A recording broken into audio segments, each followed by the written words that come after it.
Well, thank you for tuning in to Black Man's Kitchen. Excuse me. Yes, I did say Black Man's Kitchen. Well, I just made me some old broccoli creamy soup just out the can.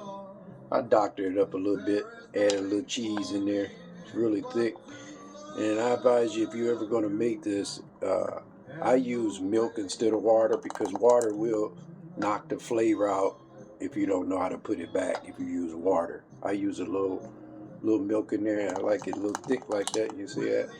I'm going to go ahead and plate this up or I'll make a mess. Tearing my fear apart,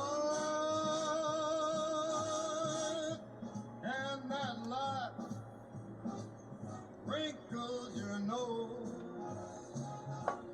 touches my foolish heart.